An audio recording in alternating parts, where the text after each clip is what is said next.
Welcome to part 2.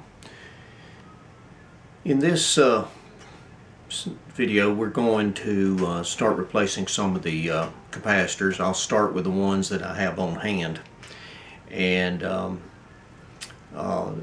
first one we'll start with is the screen grid and driver capacitors.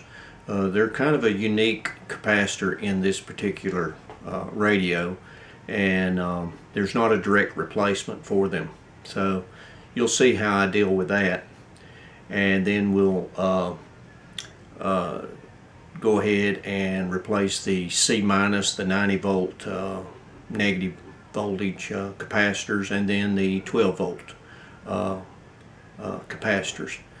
At the end of the video we'll take the Vfo out, and that's pretty much all as far as we get on this part, because it's going to run a little long, I believe.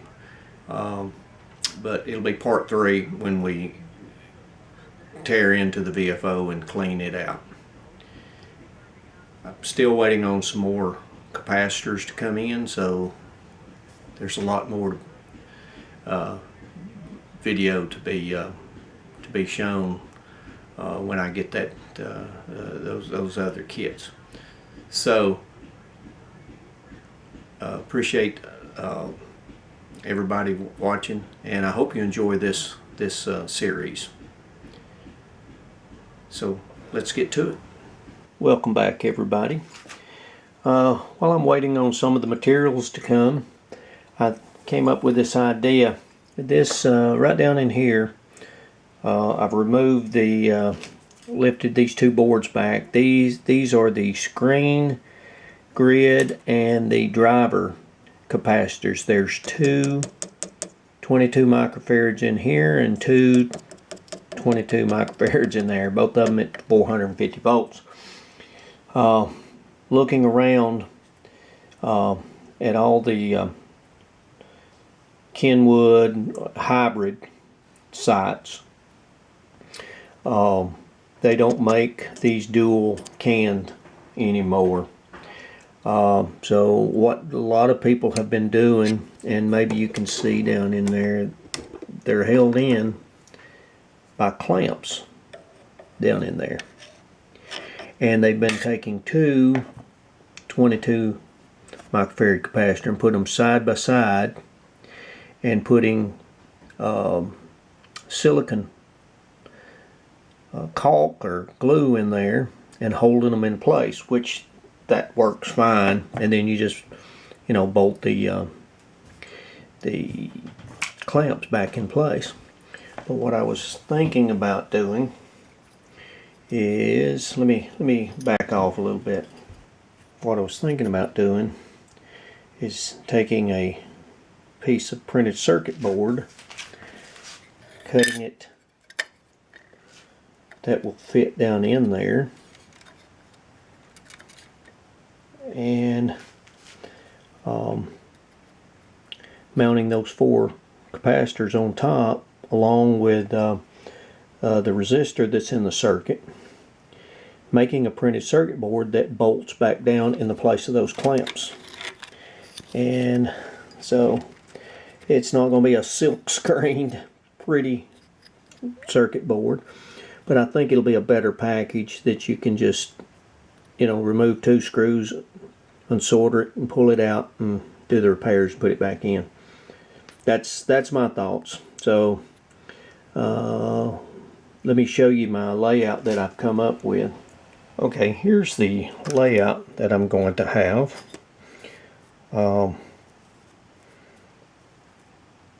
And of course this is the reverse of what I really need, and it's just going to be a block diagram.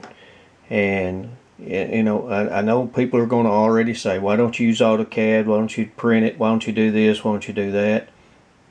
If I were going to mass produce these, I probably would, but the way these capacitors, now these are going to be on the opposite side, they'll be like this and like this. Then there'll be another one like this and another one like this. and then the resistor will be across here like that. And so there will be terminals come out where the capacitors, where all those wires will connect back to. And in this area here is where the bottom holes through the chassis will be, so the pins will be coming out there. What I want to do is go ahead and take the capacitors out of the radio and put the board in and find out where I can drill holes for mounting to make sure I get at least 2 screws in there to mount it. Okay, I've got the first capacitor out. As you can see, maybe you can see 450 volts, 22 microfarads. There's 2 of those. And as you can see, this was the ground, and this is number 1, and it's got number 2 on the, so those were the 2 capacitors. Now what I was saying earlier is some people take and put these 2 capacitors, mount them inside there. Well, the size of capacitors that I have, 2 of them will not go in there. Even if I spread this all the way out, I would have to try to find a smaller set if I were going to use that technique. So I guess I'm bound to make a printed circuit board now. Went back to the drawing board a little bit and made the board just a little bit longer. As you can see, I put some standoffs on the board and had to drill these holes out a little bit more to get it up off the chassis a little bit. But I've made the marks. You can see the pencil marks. That's where the terminals are going to be for the wires here. And that's the way it bolts in. Let's see if we can get a top view. Top view. You can see the board down in there. Those brass nuts are holding the standoffs. So it fits that compartment fairly well. Now, what the challenge will be is to populate that board around those nuts and make the traces match the circuit that I want. Okay, I've laid the board out.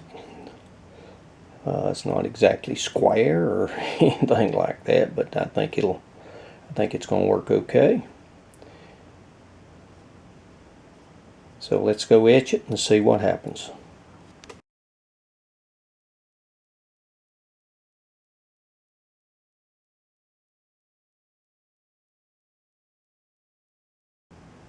Okay, the board is etched and mounted in, and the black dots is where the terminals are going to stick out.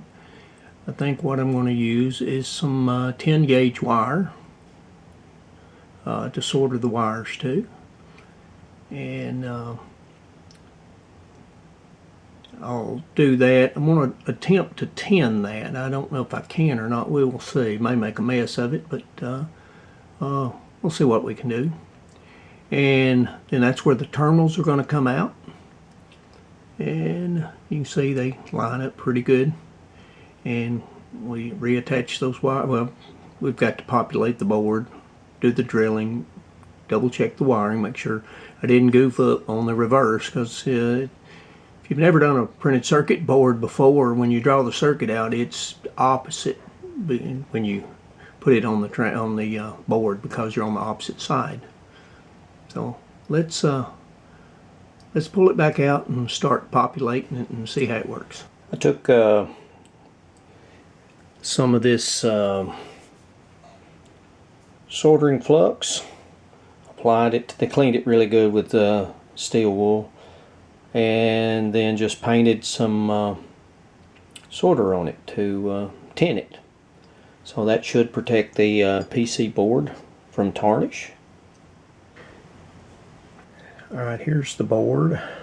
I've got the capacitors populated on there, and there's the bottom with the terminals on it. Okay, let's take a look at each terminal. Okay, I'm just using my meter for the capacitance. Got it hooked to ground there. Each one of these, there's 21 microfarads, 21 microfarad, and 21 microfarad, and 21 microfarad. Now all I lack is populating, putting this 470k ohm resistor across here, and this board should be ready to go. And we'll bolt it up in there and see if we can connect it up and see how it looks then. Okay, the board is mounted in. There's the 4 terminals. I connected the lead ground to the chassis and checked each one of those, and we've got 21.5 microfarads or so. What I did is the physical ground to chassis, even though these screws go to the ground in the common of the capacitors, I went ahead and put some heat shrink on this lead, this ground that went to the original capacitors, and then I soldered it to the ground of the PC board, just to make sure that these screws, sometimes screws, and this being B plus and high voltage, I didn't want to trust just the screws, so I put that ground onto the common of the capacitors on the trace on the board, on the printed circuit board. There's the board from the top view with the 4 capacitors, and then on the back side is the resistor. I don't know if you can see it or not, but it's a little bit, to me, a little bit neater package, and I think it's going to work okay. We'll flip it over and hook the wires back up, and I guess we can try it. There's the wires soldered back onto the terminals. They look pretty good. So I guess the next thing is to apply power and check the voltages.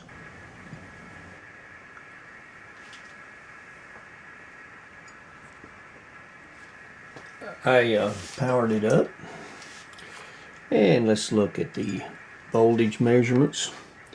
The grid should be about 246. About 246. Let's see, right there, and we are reading 256. So that's okay.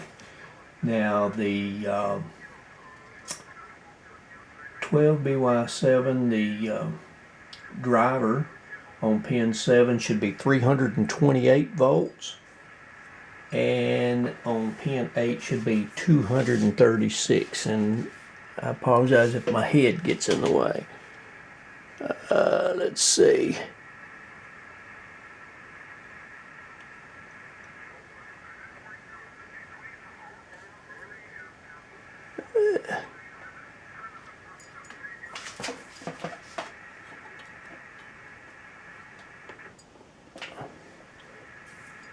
I said it should be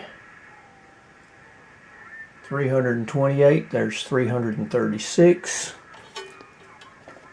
And let's go up here. Should be 236, and it's 255. So that's a little bit high, not that bad. So all this stuff is working pretty good. Now, I guess the next thing we need to do is to pull the Vfo out and redo that while I'm waiting on these two capacitors to come in and the LEDs. Okay, I got some parts in. Had some on hand. I've also ordered another capacitor kit. That's 47 capacitors throughout this, and I may use all of them, I may not. I don't know. We'll just see how that works. The big thing, I got these. These are the high voltage capacitors that go right in here. Got those. I've also got the resistors and capacitors that go across them to replace those.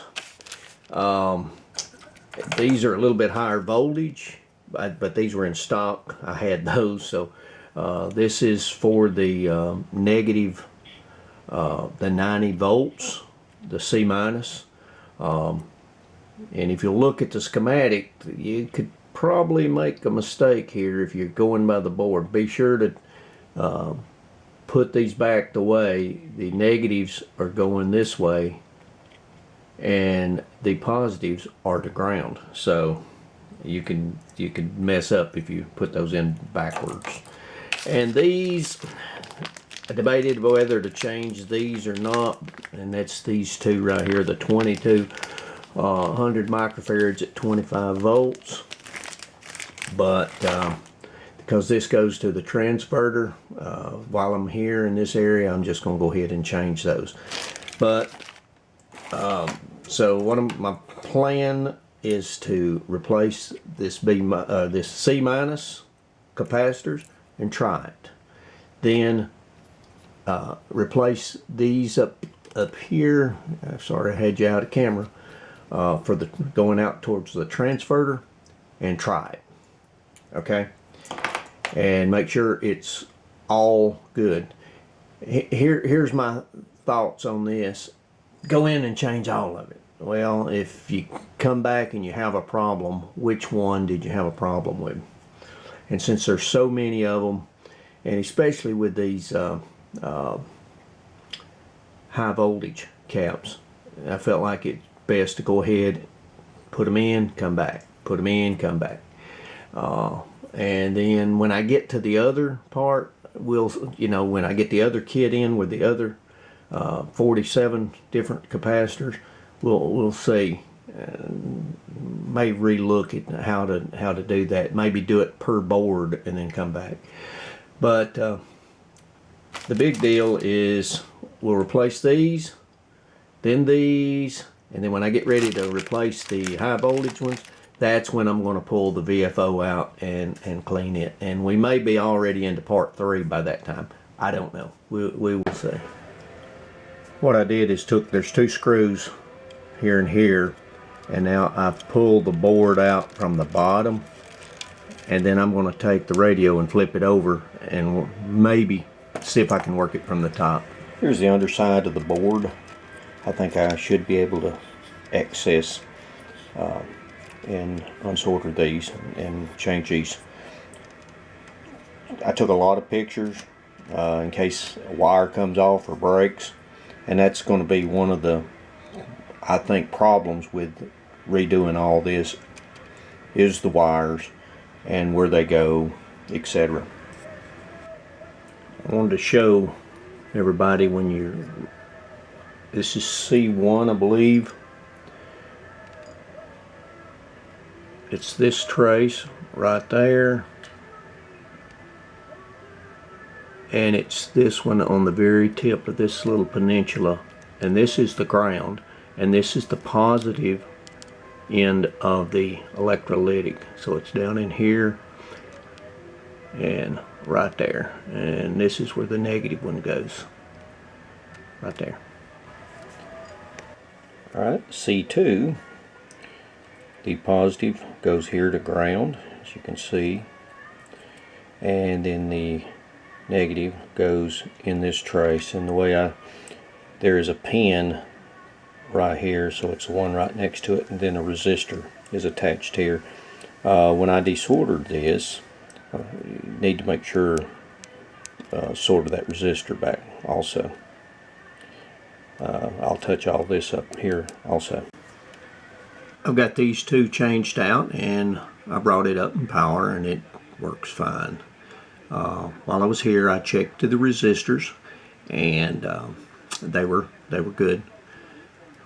That's something I've got to remember every time I pull a board to check it.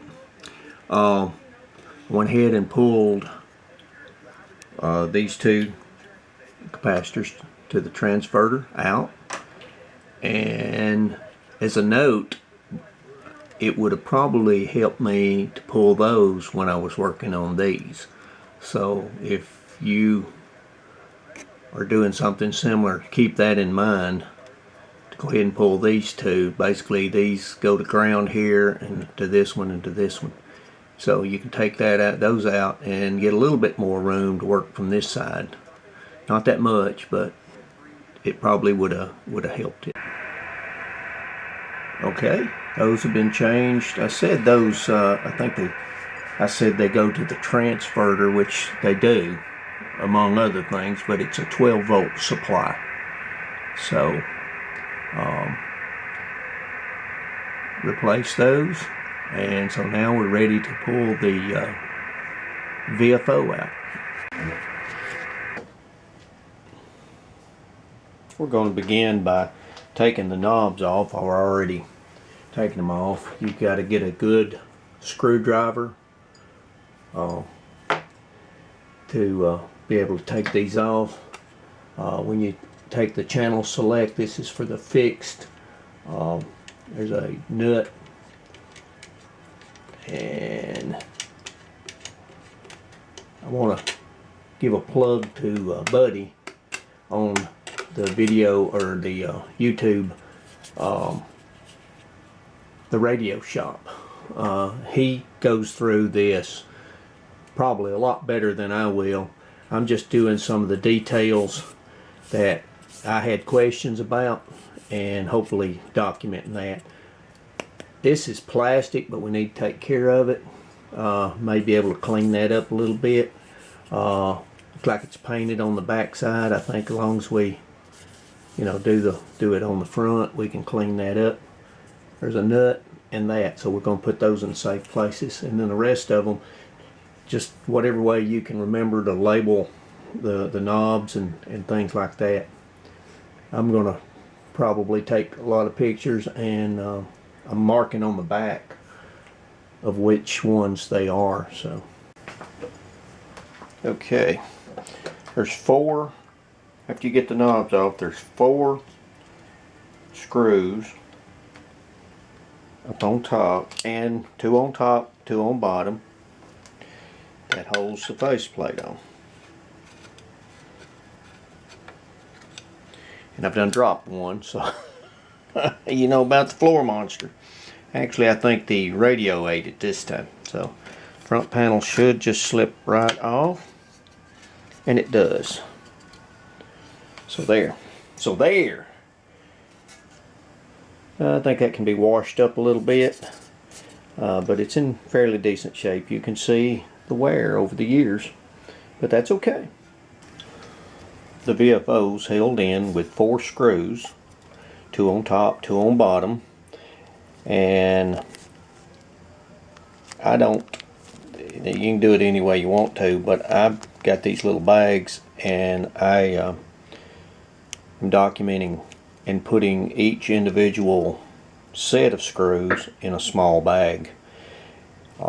And the reason is, if I were going to put this back in the next 10 minutes, I probably would be okay. But since I'm going to sleep, and I wake up like a goose every morning, this will help me identify. And if you'll notice, years ago I had problems with this VFO and had to pull it out. And you can see I stripped them out. And you can also see that that screw is a flathead, which means I lost one of these screws somewhere down the line. So if I can find a replacement for this, I will. and that'll be fine. But if I don't, this works fine too. It just takes 2 different screwdrivers. But I think the next thing we're going to do, I think Buddy had taken these off and leaned the forward to get the VFO out, and that's what we may end up doing anyway. I definitely want to get in here and do some greasing in here and lubing in this, so we may very well pull that off a little bit. But you got to be careful with these falling off and losing track, so we'll have to mark those if and when we do that. What I'm going to do is go ahead and pull this board, since I know we're going to have to pull it and lay it back, and there's a bracket there. I'm hoping that we can take that bracket off also, and the VFO will slide out. Okay, there's 2 screws that holds the fixed board in, and it sits on these standoffs. And then there are 4 screws that holds this in.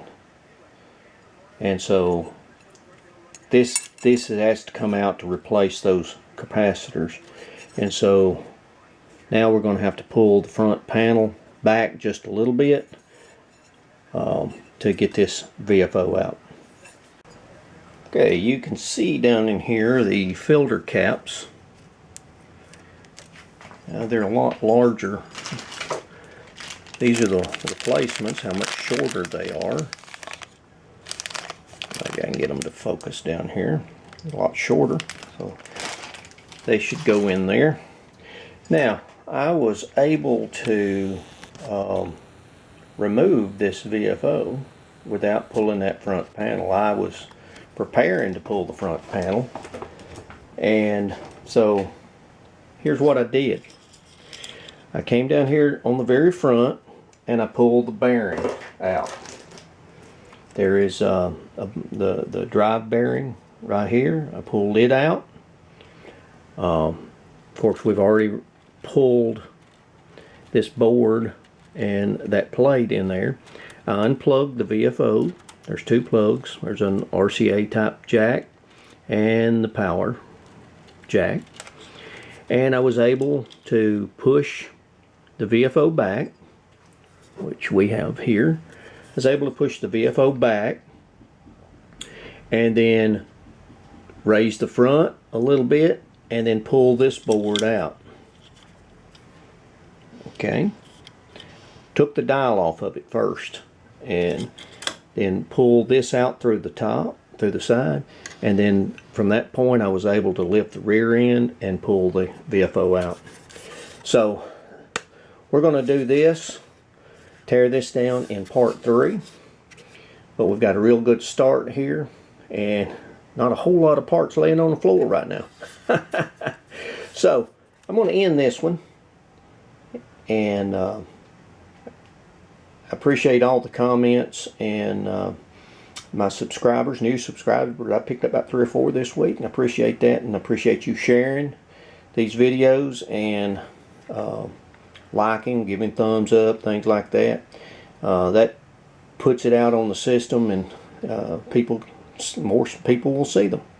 So, from Larry, from the hills of Tennessee, thanks for watching.